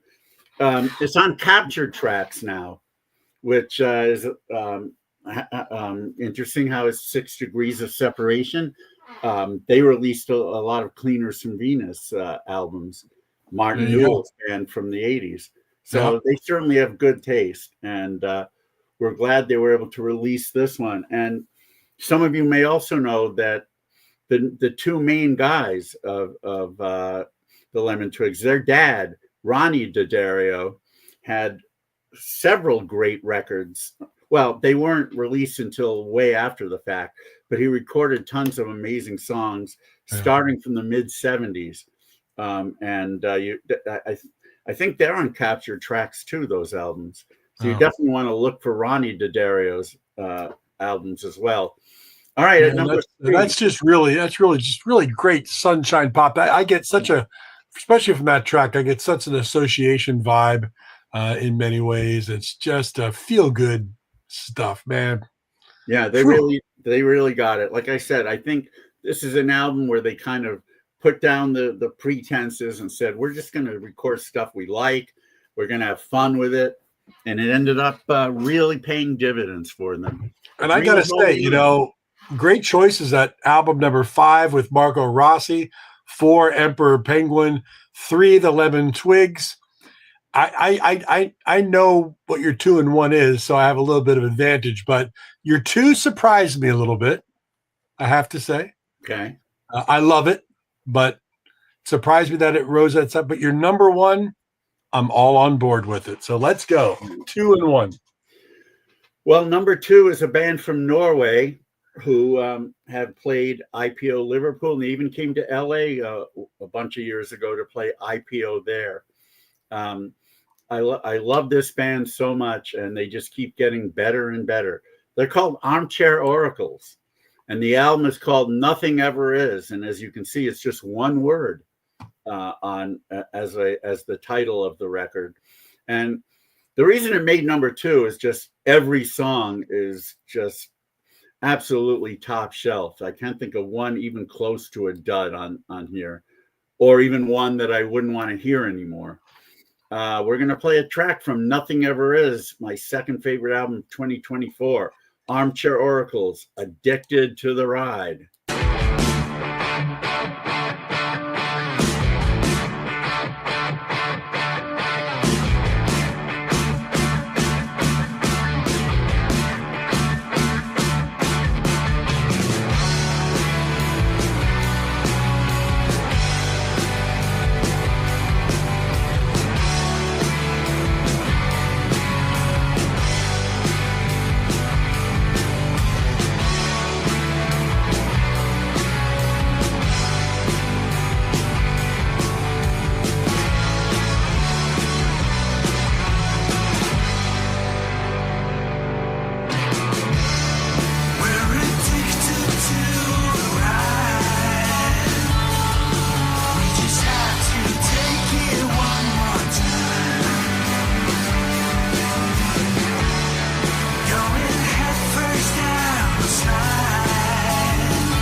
Nice. That was Armchair Oracles, and from my number 2 album, Nothing Ever Is, with a great track. Ended up hitting Ba-da-da-bum. most of the album, at least half of the album is power pop like that. The other half is more ballady, but with just wonderful harmonies. And glad you like it. Yeah, definitely easy enough album to get on Bandcamp.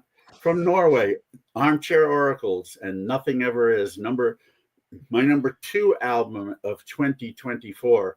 That was Before number we play 2, the yeah. number 1, do you have any more nicknames? Yes, I do. I'd like to say a couple of things actually. Well, first of all, John was saying he'd like to hear my list as well. You know what?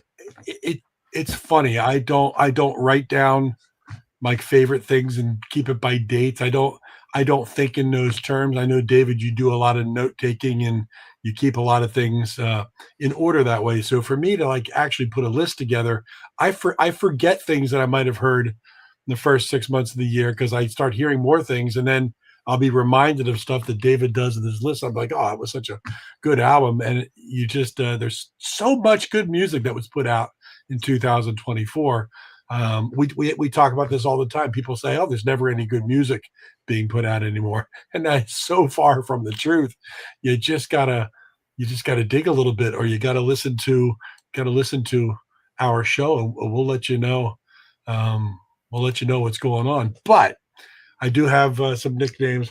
I got to say, a sentimental favorite for me, I brought it out just to show, that's Frank Hammersland's The Ocean Sleeps Alone Tonight.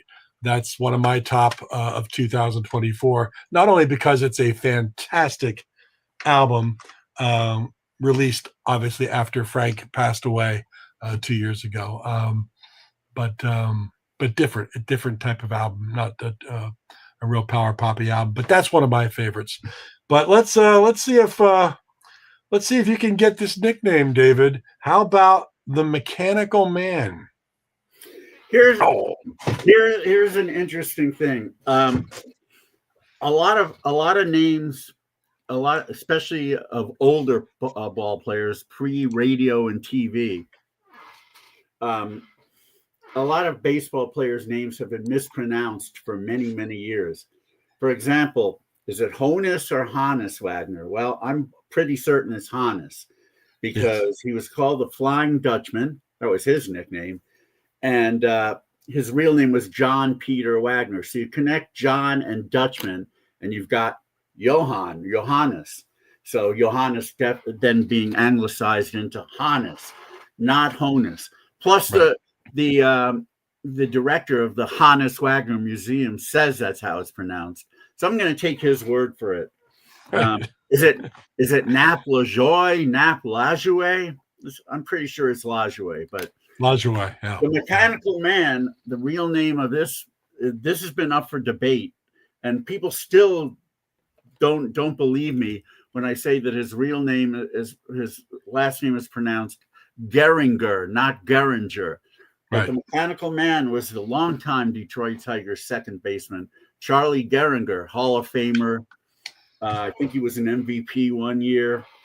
They called him the Mechanical Man because basically he was like a robot. He showed very little emotion. He was completely all business. And as they said, Charlie Geringer hit 350 from day one of the season and never left it. That's another reason they call him Mechanical Man, because it just seems like you wind him up and he does the same thing every day and it's all good. So all right. Well, you got that one pretty easily. I'm going to give you one more, only because you do love these potato chips, and this reminded me of that. Do you know the real name of the nickname Old Tomato Face? Ooh. Oh, well, wait a minute. The Hall of Famer. Oh, Hall of Famer. Then I'm thinking of somebody else. Old Tomato Face. Let me see. Who could that be? Who had oh man, I almost had it in my head. Somebody who had kind of a red face. I thought it was the obscure pitcher from the 60s, Jack LeMabe. Nope. Nope. He may have had, haha, he may have had that name also, but old tomato face, son of a bitch, I don't know. That would be Gabby Hartnett. Really? Yeah. Old tomato face. That was a tough one. I That don't is want. tough. I don't know. want to leave you on that, but I'm going to ask you one more. You tell me which one of the brothers was Big Poison. Not only will I tell you which one of the brothers, but that's not really that wasn't the intended nickname. The Big Poison is Paul Wayner. Lloyd Wayner, his younger and much inferior brother, is Lloyd Wayner. He was the names were actually supposed to be Big Person and Little Person, Right. but it was a fan. It was a fan of the Brooklyn Dodgers, and he had that thick New York Brooklyn accent. So Big Person, Little Person came out as Big Poison, Little Poison, and people thought that he was saying poison out of that. And I mean, Paul Wayner certainly was poison to a lot of teams. Lloyd Wayner should not be in the Hall of Fame. I think the main reason he is because of his brother. No, not Ed Norton. Yeah, because they played. I think Paul started in 1925 and ended in around 1945, and Lloyd started in 1926 and ended in 45. Both, Pittsburgh Pirates. I mean, that was part of their outfield was Paul and Lloyd Wayner. And obviously, Right. I'm a big Pirates fan. So yeah. But because they played together for all those really, really great Pirate teams that competed against the Yankees in the late 20s when most teams couldn't. Well, they didn't do too well in the series against the 27 No. Yankees. They did not. The urban legend is that they went out and watched the Yankees take batting practice, and they saw Babe and Lou and everyone else hitting balls over the fence, and they got frightened and intimidated. So they couldn't play at their best.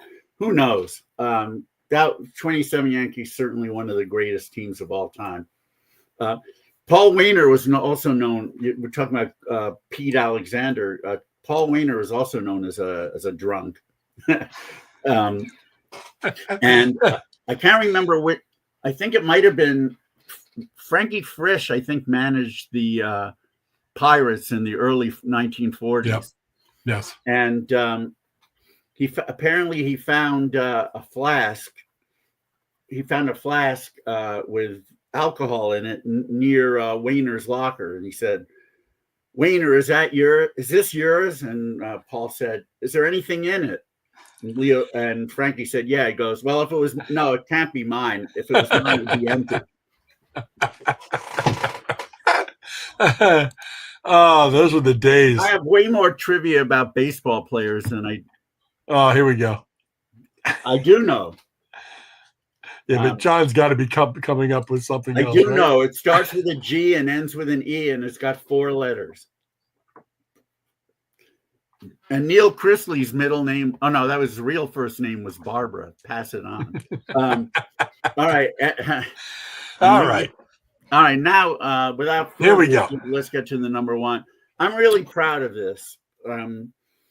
This album was offered as a digital only release in 2023.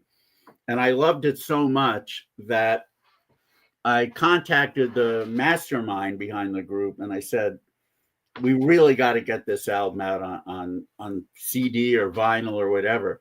I said, I know of someone who might be interested in putting it out.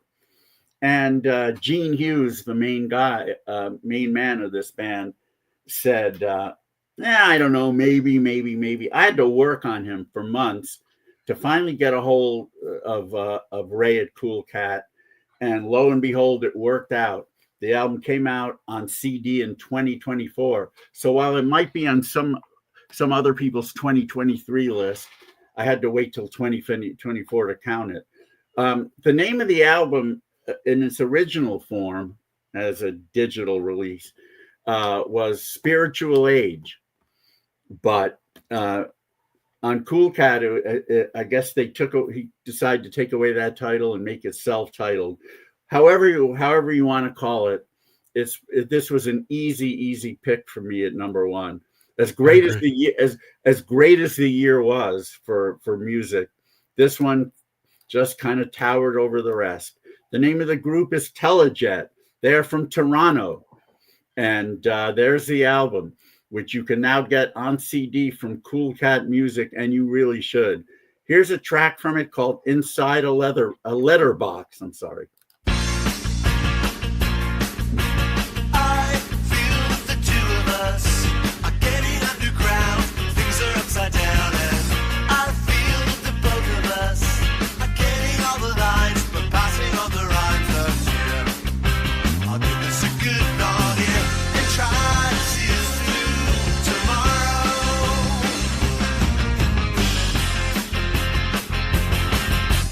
We make our promises, always written down, papers all around, but we say so little, dear.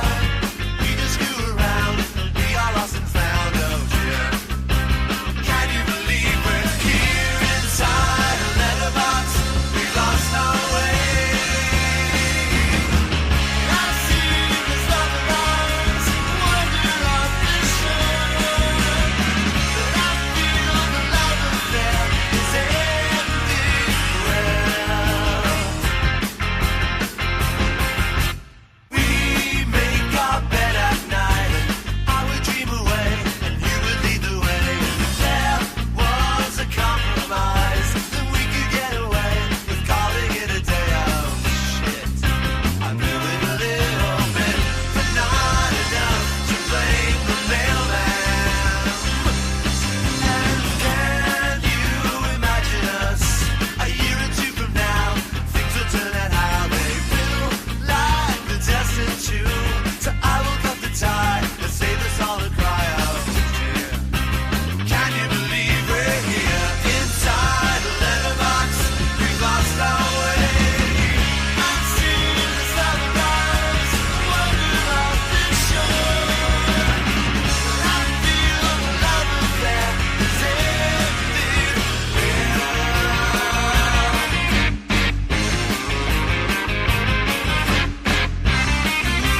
Can you believe we're here inside a letterbox? Inside a letterbox. Inside a letterbox. We've lost our way. I've seen the sunrise wander off the shore, but I feel the love affair is ending well.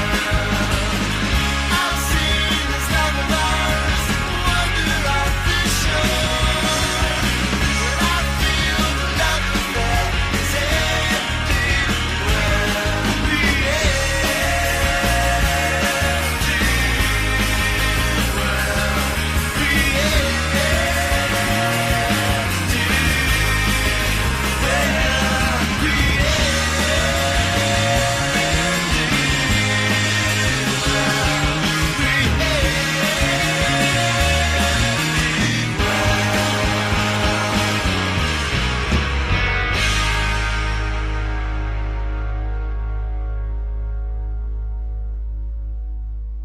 And there you have it, track from my number one album of 2024.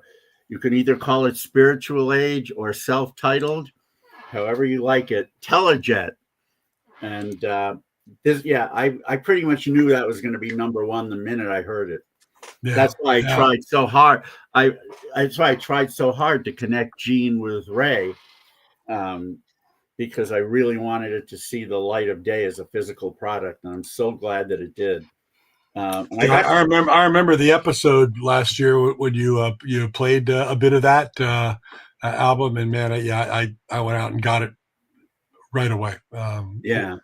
Contacted Ray and said, "Got to get this to me," and it's top to bottom another fantastic album. So you know how I know I Choice. really love it. You know how I know I really love an album if I can't get the fourth best song on it out of my head, then I know this is a great freaking album.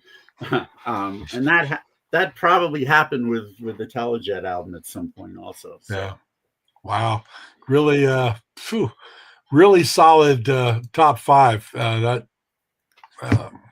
Man, it doesn't get much better than that. Well, thank you. I appreciate that. And that's that's 25. That's the top 25. And of course, your entire list will come out shortly, which is going to give you a whole lot more than 25 great albums to be checking out on Bandcamp and Spotify and Amazon and wherever you might find these things. And not just contemporary stuff. Oh, nice, no. Nigel. Not just contemporary stuff, but reissues and box sets and all that kind of stuff. So tons of information for you. So yeah, if you're a music fan or collector or whatnot, this is the Bible. It's coming out. It's coming out soon. Very kind. Yeah. Very much so. I love it. Yeah, I've been following your list forever, and we've been friends for a very long time. But I'll tell you what, every year it comes out, and I go right from number one, and I check out everything, and it takes me days and days and days to just listen to as much as I can. Yeah, and because we don't have the same taste, who knows? Something that's number 110 on my list could end up being in your top 10. So absolutely. But yeah, so that's it. This was Materialicious episode number 187, which included David Bash's top 25. Look out for his entire list. Of course, we say tell your friends, subscribe, materialissues.com. Over to YouTube. You can watch this whole episode over again if you missed some of it and what you want to listen to these clips again and see a level. We'd love for you to do that. But yeah, what a great, 2 hours worth of the top 25. Woo! You gotta love it. You want to hear a Gary Hartnett anecdote? Gabby Hartnett. Yeah, he played for the Cubs. And Al Capone used to come to Cub games. He was a big baseball fan. Of course, everybody knew who he was, and they treaded lightly. One time, Al Capone wanted an autograph from Gabby Hartnett. Gabby signed. Commissioner Landis was at the ballpark also. He contacted Gabby and said, I don't want you or anybody else on the Cubs signing for Al Capone anymore. He's a big criminal and everything. Gabby said, if that's how you feel, Commissioner, that's fine with me. But I'm not going to tell him. If you don't want him to sign, you tell him. My guess is he didn't. Probably didn't say a thing. Yeah.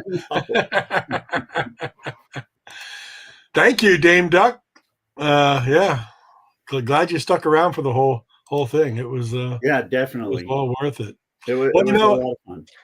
This is a brand new year. We're only a couple weeks into it. We're working on a lot of different guests and things, and we don't have too much on the docket at this moment. But you know how we are. Sometimes that changes overnight, and all of a sudden we've got the next 4 to 6 weeks completely booked. But next week, I don't believe we have anybody on the 22nd. Not yet. So it'll be we might visit some farther down the list songs, play some clips and tracks for you from those bands. We might do some Stump the Bash. We might do some different kinds of things. So you never know. But stay tuned. If it changes next week with a guest, we'll let you know. And then coming up on the 29th. On the 29th, though, don't we? What's that? Yeah. Yes, we've got. We've got a guest on the 29th. It's going to be very cool. He's a Toronto-based author who's written tons of books. One of his more popular ones is a book on the Guess Who out of Toronto, but he's got a relatively new book out called Solidarity Forever, The Art and Soul of Stevie Van Zandt, Little Steven. And, of course, there you go. Hey, Larry, how you doing, buddy? Congratulations on the Bricks, coolest song of the year, Absolutely. The Jelly Bricks. Excuse me for 1 second, gentlemen. Yes. Yeah, he's got to go let the pool guy in. There you go, Larry. Oh, my gosh. Yes, always good. Jelly Bricks, coolest song of the year on the Underground Garage. Killing it on Wicked Cool. I'm proud of you guys. Indeed. Good friends of mine. Pop Detective Records artists as well early on. Which is very cool. Thank you, Tim. But yeah, proud of the Jelly Bricks. But yeah, we've got Robert Lawson coming up on the 29th. He wrote "Solidarity Forever: The Art and Soul of Stevie Van Zandt." So I'm sure, Larry, you'd be interested in that book. But number of interviews with little Steven. It's a very cool book. I've read the thing and well worth it. So it'd be an interesting conversation with Mr. Robert Lawson on the 29th about his time talking with little Steven. And then after that, it's all wide open, but we've got a lot of irons in the fire as we march towards episode number 200 of Material Issues. I mean, we just finished 187 here, 13 more episodes, and we're talking number 200, which blows my mind. I remember when we thought we'd hope we would do like 10 episodes. Maybe that that would be it. But somehow every single week, except for one or two that we took off here and there, there's been a Material Issues. Materialissues.com. Yeah, been a lot of fun. Tell your friends, everybody. Yeah, And tell your again- enemies. And again, if you're listening to this and you actually care where your album ranks on my list and it didn't make the top 25, please understand that there were a hell of a lot more than 25 albums that I really liked. But obviously, I didn't want the show to last 8 or 9 hours.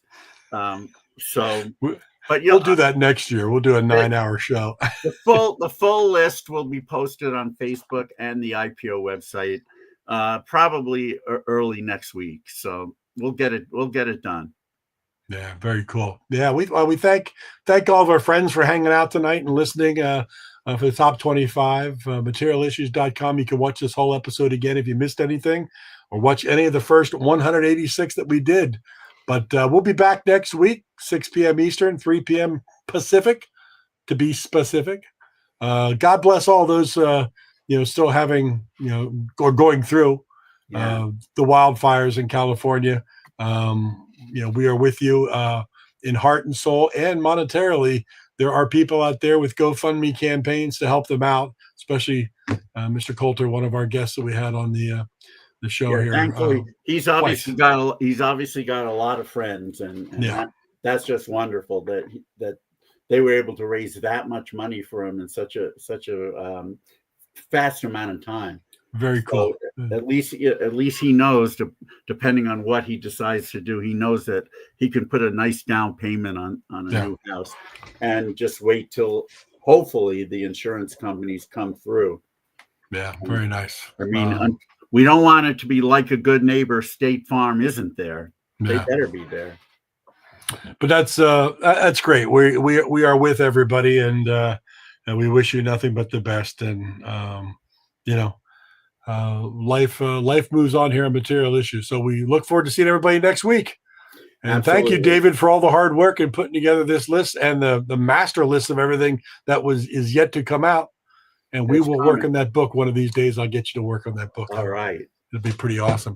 Everyone, thanks so much for hanging out. Have a great rest of your week. And wherever you are, please stay safe. Good night. Good night.